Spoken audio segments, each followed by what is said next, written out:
Hey, what's going on, everybody? Welcome back to another video. Don't really have anything too special to share with you guys today, but if you feel like tuning in for a video, I'm just going to talk about the market, some trends that have been happening, and a couple of new ETFs that have hit the market that have some international exposure. Anyways, guys, if you're enjoying these videos, please go ahead, hit that like button. And as always, nothing here is financial advice. So you guys can see the market today. We're just at the end of the day. Things are about to close out. S&P 500 is up 1.7. NASDAQ is up almost 3%. And everything is looking nice and green. This is in contrast to yesterday where everything was taking a big nosedive. You guys can see HYLD is climbing back up. Things are looking nice and green. But yeah, the last few days, things have been really in the red. Some news out of South Korea. The stock market absolutely got destroyed.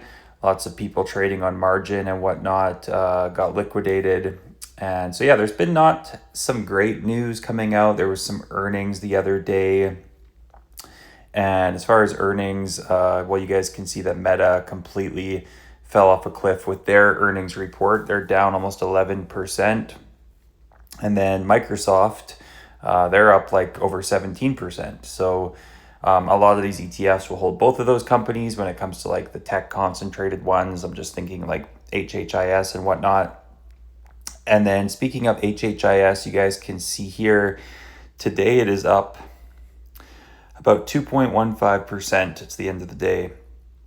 And Biggie is actually up 3.22%. So it's the first time I've actually noticed Biggie is up above HHIS, and I'm thinking that's due to their new holdings, the new restructuring that they've done. So hopefully Biggie can start to recover some of their share price because they still are down like 37% basically for anybody that bought it back up in the 20-25 range. And HHIS year to date down 12.7%. And over the last year, down almost 19%. So again, it really depends on when you bought it. I bought it sort of in that mid 12 range. So I'm still down on that price. So hopefully that price can start to recover. And then crypto, I feel like has been, they're down 44% in the last year. But like in the last few months, I feel like it's kind of been flat. 3 months down 12.5%, last month up 8.8%. So yeah, things have just sort of been moving back and forth quite a bit lately, day to day, some big changes. S&P 500 is basically flat for the month and then even for the last week. But like I said, the other day it was down, then it's up. You guys can see the chart here. So I think overall it's a good time to be in these covered call options-based ETFs because we have seen a lot of them increasing distributions. There's been lots of volatility. And then, if the S&P 500 is flat, you're still getting your return with the dividends, right? So anyways, that's just my little blur about the markets lately. But let's take a look at a couple of new ETFs. Actually, really, it's just one. It's HHII. So this is one from Harvest. I did a quick video on it a little while ago. We didn't have too much information. Still don't have too much information, but they do have their first distribution declared at 16 cents monthly. Current NAV is about $11. And then we do have their holdings. So you can see it's pretty much equal weighted mostly at about 6.7%. And here's their holdings. They've got Shell, BHP, Embrar, Bush, Novartis, Barclays, HSBC, Nokia, STM Micro, SK Hynix, ARM, Taiwan Semi, Spotify, ASML, and they've got the Novo Enhanced High Income Shares. So they've got a little bit of everything internationally. And the first thing I thought of, because this is 15 stocks, I thought Inti would probably be similar. So Inti from Evolve, you guys, I think it's a very similar type of fund where they've kind of got a concentrated international basket of stocks. They actually only have 12 though. So you guys can see here, they do have some similar ones, but they have Toyota here, which Harvest doesn't have. And they've got Alibaba, kind of the two that jump out to me. And honestly, If I had to decide between the two, I'd probably go for the Harvest. Maybe I'm biased towards Harvest, but I don't really, I don't know. I don't feel like I need Toyota and Alibaba, so I could do without those two. So that's just me. That's just my mindset on that. I think with HHII, I have two thoughts on HHII for myself. Is I'm probably not going to jump into it straight away. I'm going to give it some time. Let's see if we can find it here on the stock charts, actually. HHII. So, they're up almost 5% today. So you guys can see HHII, well, since they came out, basically, they're down a little bit, but they're basically climbing up towards that. They must have come out around $12 or $11.75, but they're up 4.9% today, and INTI is up 1.5. That's a big, drastic difference for a concentrated international ETF. And then IMAX. So IMAX, the reason I'm not really too closely comparing with IMAX is just they trade the index, the international index, so it's not as concentrated, but they're up about 2%. So IMAX is still up a little bit more than INTI is. So HHII, I am definitely keeping my eye on it. I think eventually I might be something I'd be interested to add. But my second thought here, guys, on HHII is basically this. This is Harvest website. If you go to product suite, product range, all-in-one solutions. Everybody loves their all-in-one solutions.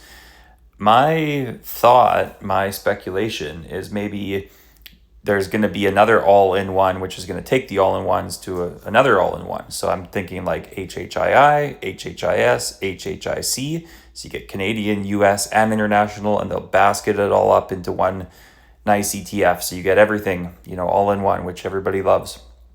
So that would be something I would probably be very interested in. You get a little bit of everything. So it'd be like easy, right? Evolve has easy. So they've taken like INTI. Let's see where easy is. Easy, the Evolve all-in-one ultra yield ETF. So they've taken like INTI, CANI, Biggie, and they've taken all of their ultra yields and basically put them into easy with 56 holdings, and they pay twice a month, which is pretty nice. So what do they have here? They've got US 44%, Canada 30%, and international 25%. So yeah, they've got Biggie, CANI, and INTI in there. So I feel like Harvest has the opportunity to do that, or maybe they will do something like that. I guess we'll have to wait and see. And then one other thing, actually, before I get into that, this is IMAX. This is another international ETF. This is from Hamilton ETFs. And so you guys can see here, they've got Japan, Britain, Switzerland, France, Germany, Australia, Netherlands, Sweden, Spain, Italy, and other at 12%. So they've got they cover a lot here with this one, but they trade the indexes. So you can see they've got the EFA and IEFA index. So I do really like my Hamilton ETFs, but the yield on this would be, I believe, lower than INTI or HHII. But you guys can see they've actually had a little bit of a dividend bump here on their last payment. But then again, you get the index, so you're less concentrated with this one too. So anyways, you guys, a few options for international exposure. I know a lot of us are, more concentrated on the US and Canada here at home, myself included. But I think personally for me, I'm interested in HHII, but I am probably more interested in something that would combine all of these and wrap them up and then have, like an all-in-one of the all-in-ones. Anyways, last thing I will mention before I go, HHIS.U. Now, I've seen people complaining about HHIS. It has MicroStrategy and crypto and blah, blah, blah. Well, this is HHIS.U. Now, this is something interesting because I've never really looked at this because I have HHIS. So why would I look at HHIS.U? It's just the same thing with USD, right? I don't know. I don't think so, because here's the holdings, you guys, and you guys can see we're at the bottom. We're at the bottom here with SpaceX at 3.5%. I'm going to scroll up again.